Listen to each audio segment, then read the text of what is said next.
일본 정부가 관보를 통해 수출 무역 관리령 개정을 공포했습니다.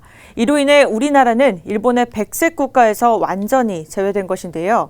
여러 가지 악재 속에 연일 악화되고 있는 국내 경제 상황에 대응하기 위해 정부와 금융당국은 긴급 거시경제금융회의를 열고 대응책 마련에 나섰습니다.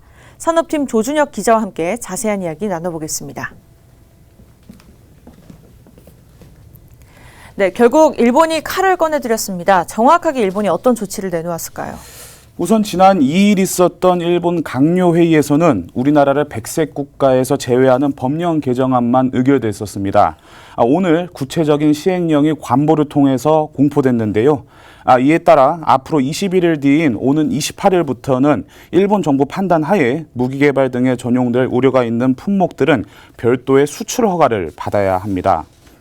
다만 반도체 핵심 소재 3개 품목 외에 추가로 개별 허가를 강제하는 품목은 아직 지정하지 않았습니다. 반도체 품목 이외에 개별 허가 강제 품목이 지정되지 않았다면 당장 영향을 받는 기업들은 없는 건가요? 그건 아닙니다. 이번에 일본 경제산업성은 우리나라를 백색 국가에서 제외하면서 A부터 D까지 수출 국가들을 대상으로 그룹을 나눴는데요. 기존의 화이트리스트, 비화이트리스트 시스템을 새롭게 손본 것입니다. 우리나라를 제외한 기존의 백색 국가들은 그룹 A이고 핵물질 관련 핵공급 그룹 등 4대 수출 통제 체제 가입국이면서 일정 요건을 충족한 국가는 그룹 B, 우리가 여기에 속합니다.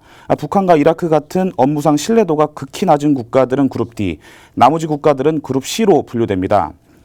이러한 일본의 시행령 개정은 그룹 단위로 차등을 둬 WTO 규정에 위배된다는 것을 피해가려는 모습으로 보입니다. 반도체 이외의 품목들이 개별 수출 규제 대상이 된 것은 아니지만 앞서 말씀드린 것처럼 원래는 규제 품목이 아니더라도 일본 정부가 무기 개발에 전용될 우려가 있다고 결정한 품목들은 향후 별도의 수출 허가를 거쳐야 합니다. 일본이 개별 수출 규제 대상을 따로 정하지 않은 것은 우리의 대응을 본 뒤 수위 조절에 나서고자 하는 것으로 분석됩니다.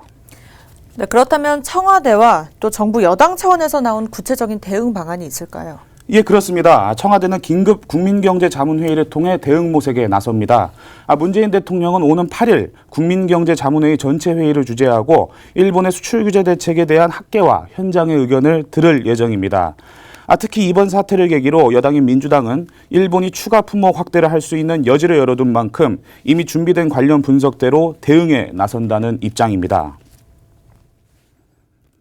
일본의 이런 경제 침략 조치에 대해서 수평적 조치를 할 수 있는 것도 이미 검토를 완료해 놨습니다. 그래서 일본이 경제 타격을 지금 진행 중이기 때문에 상응한 조치를 중심으로 특위 및 정부에서 대처를 해나갈 생각입니다.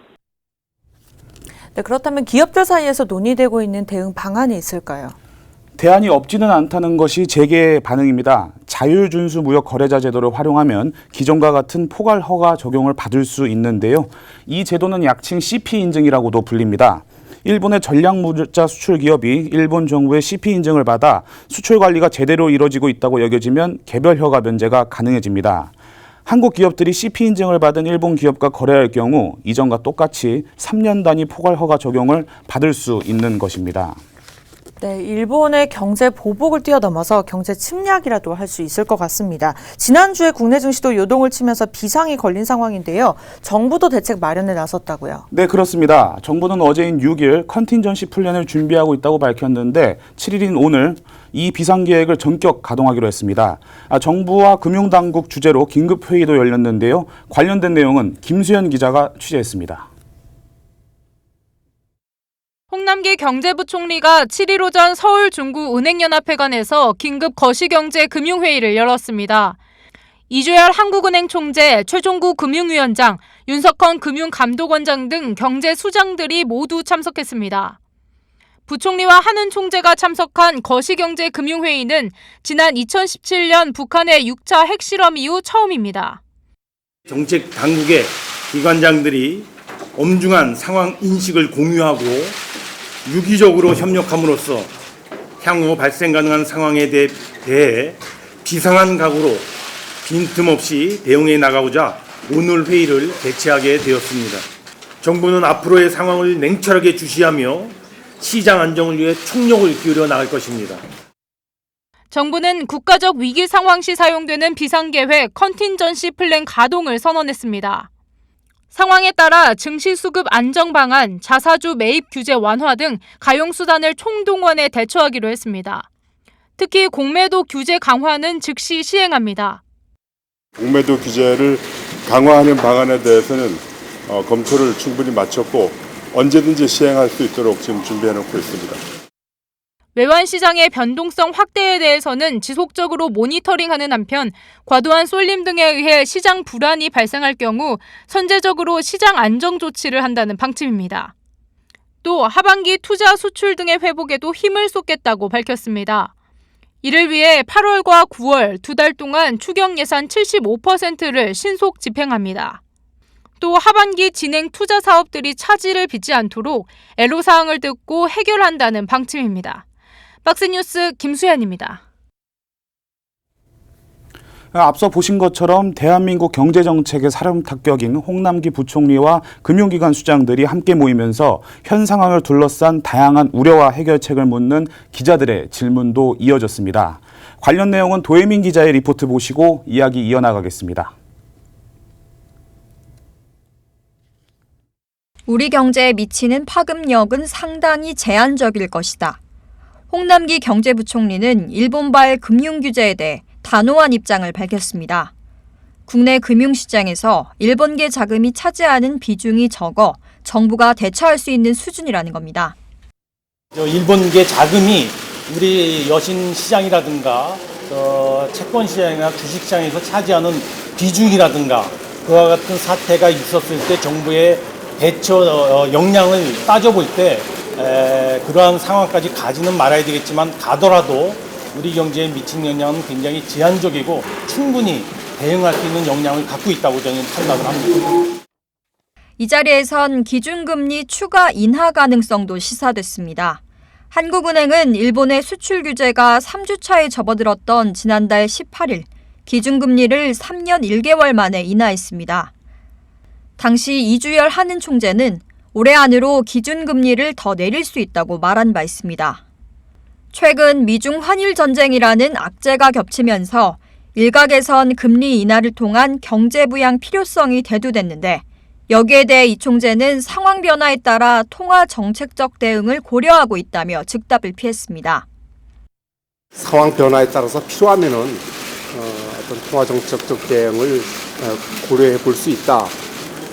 그렇기 때문에 아직은 상황을 다 지켜봐야 되기 때문에 이 자리에서 추가 인하 여부를 얘기할 수는 없다. 그렇게 생각합니다. 정부가 변동성이 확대되고 있는 환율 시장에 대한 모니터링을 강화한 데 대해 지나친 개입이 아니냐는 지적도 나왔습니다. 전날 미국이 중국을 환율 조작국으로 지정한 것처럼 부작용이 우려된다는 겁니다. 여기에 대해 홍 부총리는 급격한 쏠림 현상을 부분적으로 미세 조정하는 것으로 국제적으로 용인되는 부분이라고 설명했습니다. 박스뉴스 도혜민입니다. 네, 현재 정부와 금융당국 같은 경우에도 이제 엄중함을 인증하면서 강도 높은 대응책 마련에 시행에 나섰다고 하는데요. 지난주 금요일 같은 경우에는 일본 정부가 우리나라 국무회의 격인 가기를 통해서 한국을 백색 국가에서 제외하겠다라고 한 뒤에 5일과 6일 같은 경우에는 국내 증시 상황이 매우 좋지 않았습니다. 오늘 일본 정부가 공식적으로 배제를 확정하면서 국내 증시 분위기는 어땠을까요? 네, 오늘은 어제와 그제보다는 비교적 양호한 상황이라고 볼 수 있겠습니다. 코스피는 1909.71포인트로 어제보다 7.79포인트 낮았고 0.41% 하락에 그쳤습니다. 코스닥은 오히려 13.14포인트, 2.38% 상승하며 564.64포인트로 장을 마감했는데요. 시장에서는 이미 현 상황에 대한 리스크가 반영된 만큼 상황이 나아질 것이라며 전화위복을 기대하고 있습니다. 자세한 내용은 송현주 기자가 전해드립니다. 증권가에선 일본의 경제 보복이 오히려 기회가 될 수 있을 것으로 전망합니다. 일본의 한국 화이트리스트 배제에 관한 대외 리스크 요인이 시장에 선반영된 만큼 타격이 오래 가지 않을 거란 분석입니다. 오히려 이를 계기로 소재 부품 산업의 체질 개선 필요성이 커진 만큼 국산화 흐름을 탄 기업들을 눈여겨볼 필요가 있다는 조언입니다. 충격은 없을 것 같거든요. 다만 그냥 국산화 수혜주 이런 대한 기대감이 계속 좀 유지되면서 발표하기 전이랑 사실 별 차이가 없는 거거든요. 또 우리 경제가 일본의 수출 영향력에서 벗어날 수 있는 전환점이 될 수 있다는 진단도 있습니다. 수출 규제로 인한 직접적인 타격도 있지만 이를 통해 일본 의존도는 크게 낮아졌단 겁니다. 경기 측면에서는 당장 안 좋죠. 안 좋은데 어쨌든 정부 차원에서도 국산화를 계속 진행하겠다라고 하고 있고 우리나라가 일부 소재나 부품을 제외하고는 일본 대비해서 경쟁력이 많이 올라온 상태거든요. 그리고 하반기로 봤을 때 우리나라는 금리 인하 가능성도 좀 여력이 있고요. 근데 이미 일본은 마이너스 금리라서 정책상으로도 힘들다고 좀 보시면 될 것 같고, 장기적으로 보면은 그 일본의 영향력을 조금 벗어날 수 있는 그런 기회 요인으로 저희는 보고 있고요. 일본의 한국 화이트리스트 배제에 따라 국내 증시가 요동을 치면서 금이나 달러, 채권 등 안전자산 비중 확대 전략의 필요성도 커지고 있습니다. 지금은 이제 말씀하신 대로 안전자산 쪽으로 확실히 쏠리고 있고, 주가는 조정받고 있고 이런 부분 있어서 채권에 대한 그 우호적인 심리는 좀 계속되는 것 같습니다.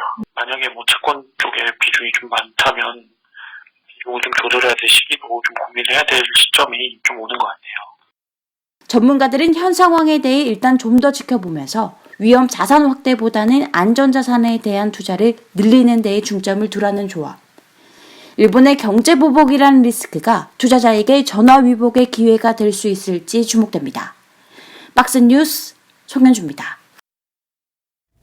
이미 반도체와 디스플레이 관련 소재 부품 새 품목이 규제를 받게 되면서 관련 업계들은 대책 마련에 분주합니다. 아직 추가로 규제를 받는 품목이 발표되지는 않았지만 우리나라 산업계 전체가 이에 대한 대비책 마련에 한창입니다. 피해는 줄이고 이에 함께 대한민국 산업 체질을 개선해 일본의 의존도를 낮추려는 움직임이 산업군 곳곳에서 펼쳐지고 있습니다. 에너지 업계에서는 완전 국산화 목표까지 일부 업체가 내세우며 탈일본화가 펼쳐지고 있는데요. 김봉주 기자가 정리했습니다. 일본의 경제 보복이 장기화할 수 있다는 전망이 나오면서 에너지 업계도 대응 마련에 팔을 걷었습니다. 우선 일본 수출 규제가 에너지 산업에 미치는 영향을 살피고 있습니다. 직접 영향받을 품목은 거의 없지만 수출 규제가 현실화되면 일부 기자재 수급에 차질을 빚을 수 있다는 우려 때문입니다. 이에 업계는 기자재 명단을 확보하고 추가 재고 확충, 공급처 다변화 등 대비책을 마련했습니다. 이미 진행 중이던 외국산 기자재 국산화에 일본 제재가 촉매로 작용했습니다. 중부발전은 최근 일본 수출 규제 조치에 대응하기 위해 사용하고 있는 일본산 부품의 국산화, 대체품 교체 가능 여부를 파악했습니다. 이미 국내 제품 구매를 확대해 일본 제품 의존도를 낮추는 한편 제품의 성능을 점검할 수 있는 테스트패드를 강소기업에 제공합니다. 서부발전은 최근 국산화위원회를 설치했습니다. 발전소 내 발전 설비를 전부 국산화시키겠다는 전략입니다. 동서발전도 올해 설치하기로 한 태양광 발전소에 국산 기자재 사용을 우선 검토하고 있습니다. 가스공사도 규제로 인해 직접 영향을 미치는 품목은 없지만 펌프에 쓰이는 고무 오링 등 기자재 부품 공급처를 다변화하고 있습니다. 에너지 업계는 또 신재생 에너지의 꾸준한 확대를 통해 대한민국 에너지 경제 구조를 근본적으로 바꿔 일본의 경제 침략에 맞선다는 의지입니다. 박센 뉴스 김봉주입니다. 일단 일본이 칼을 빼들면서 우리나라는 이에 대한 대응책 마련에 분주한데요. 다음 주가 광복절입니다. 일본의 경제 보복을 넘어 침략이라는 목소리까지 나오고 있는 상황에서 과연 문재인 대통령이 현 상황에 대해 어떠한 입장을 내놓을지, 또 일본의 추가 보복이 있을지가 한국과 일본 양국 초미의 관심사입니다. 네, 일본의 경제 보복은 한일 관계를 한층 더 악화시키는 것임을 분명히 알아야 될 것 같습니다. 조 기자 수고하셨습니다.